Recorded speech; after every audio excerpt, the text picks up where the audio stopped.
Problem होती है sir being a teacher, and बच्चों का अपने कंपेयर नहीं कर सकते हैं।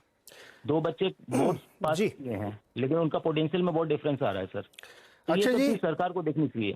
बिल्कुल आपने जो पॉइंट रेस किए हैं, और ये चैनल चूंकि इस समय लाइव है तो करोड़ों लोग सुन रहे होंगे, और आई होप कि गवर्नमेंट के लोग भी देखते हैं, वो भी सुन रहे होंगे, और दोनों ही पॉइंट मिडिल क्लास आपके के लिए बहुत सर वैलिड है। थोड़ा टैक्स स्लैब को थोड़ा इंक्रीज करना चाहिए सर। हमें बहुत झेलनी पड़ रही है टैक्स स्लैब को सर। डिक्रीज करना चाहिए, इंक्रीज नहीं, हाँ सॉरी, हाँ घटाना वो चाहिए। घटाना चाहिए सर। हाँ ठीक है।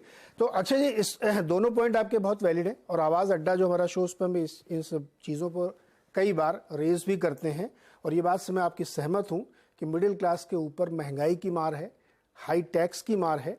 अब चूंकि ऐसा सिस्टम बना हुआ है कि उसमें हम झेल रहे हैं, और ये वॉइस मैंने लगातार रेज की है, बजट के दौरान भी जो हम शो करते हैं उसमें भी हम रेज करते हैं। और जो दूसरा पॉइंट आपका है उससे मैं 1000 पॉइंट सहमत हूँ कि जो अलग अलग तरह तरह के बोर्ड चलते हैं ना, इससे बहुत डिस्क्रिमिनेशन होता है। इसका सबसे अच्छा एग्जांपल है कि दिल्ली विश्वविद्यालय के आप किसी कॉलेज में एडमिशन लेने जाइए, तब आपको समझ में आता है कि मार्किंग की वजह से आपको कई बार एडमिशन नहीं मिलता, भले ही आप कितने ब्रिलियंट हो। तो ये भी आपका बहुत वैलिड पॉइंट है। आई होप कि हम लोगों की जो छोटी सी चर्चा हुई है इसको ज़रूर सुन रहे होंगे, इस पर आगे कुछ काम होगा, और मुझे लगता है ये गवर्नमेंट डेफिनेटली इस दिशा में कुछ करेगी। अच्छा जी, बहुत शुक्रिया ये पॉइंट रेस करने के लिए, अपनी बात रखने के लिए। चलिए अगला सवाल एक और ले लेते हैं फटाफट। राहुल जी हमारे साथ जुड़ रहे हैं दिल्ली से। राहुल जी नमस्कार, सवाल बताइए सर। नमस्कार नीरज जी। जी जी, मेरे पास एजीएस ट्रांजेक्ट के 585 शेयर हैं 97 के भाव पे। तभी इसमें क्या करना चाहिए? और साथ ही टेक महिंद्रा के 40 शेयर हैं 1485 के भाव पे। ओके, ये एजीएस तो अभी हाल फिलहाल की लिस्टिंग वाला है ना? हाँ सर, ये पिछले 21 में लिस्टिंग, 22 में लिस्टिंग हुई थी। 22 में। चलिए पहले टेक महिंद्रा लेते हैं। सरवेन जी, टेक महिंद्रा 1485 पे लिया है, अभी चल रहा है कितना टेक महिंद्रा का भाव? 1124। बताइए क्या करें टेक महिंद्रा में?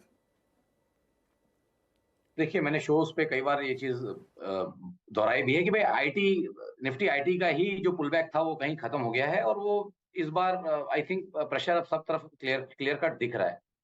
तो मुझे लग रहा है जब ब्रॉड इंडेक्स ही अंडर परफॉर्म करने वाला है तो स्टॉक्स भी धीमे धीमे कम ज्यादा में भी बट अंडर परफॉर्म ही करेंगे। तो मुझे अभी भी लगता है टेक महिंद्रा में कि भाई उछालों में मेरी राय निकलने की रहेगी। अब यहाँ तो मैं इनको यहाँ से नहीं बोल सकता, बट इनके कॉस्ट के आसपास आवे या उससे 50-100 ऊपर नीचे, तो इनको मेरे हिसाब से उछालों में यहाँ से निकलना चाहिए। अभी यहाँ पे मुझे नहीं लगता 9-12 महीने पैसे बनेंगे इस सेक्टर में। ओके, और एजीएस ट्रांजेक्ट, हालांकि हिस्ट्री बहुत नहीं लंबी होगी, लेकिन फिर भी राय मिल जाए।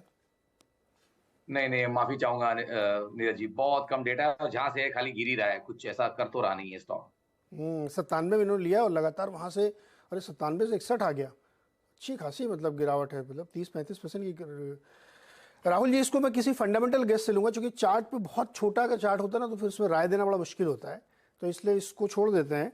किसी और फंडामेंटल एनालिस्ट से हम लोग इस पर डिस्कस ज़रूर करेंगे, इसमें कोई शक नहीं है हमारा। और यूट्यूब हमारा जो लाइव होता है हम उसमें भी बातचीत करने की कोशिश करेंगे। तो ये 2 स्टॉक थे जिसमें राहुल जी की राय थी। सरवेन जी, आज थोड़ा छोटा रखते हैं। बहुत बहुत शुक्रिया हमारे साथ जुड़ने के लिए, बातचीत करने के लिए, धन्यवाद, और दर्शकों की मदद करने के लिए। एक छोटा सा ब्रेक, और ब्रेक के बाद आपको सुनाएंगे अश्विन वैष्णव जी की एक छोटा सा इंटरव्यू, जिसमें वो बता रहे हैं 6G की हमारी क्या तैयारी है टेलीकॉम सेक्टर की।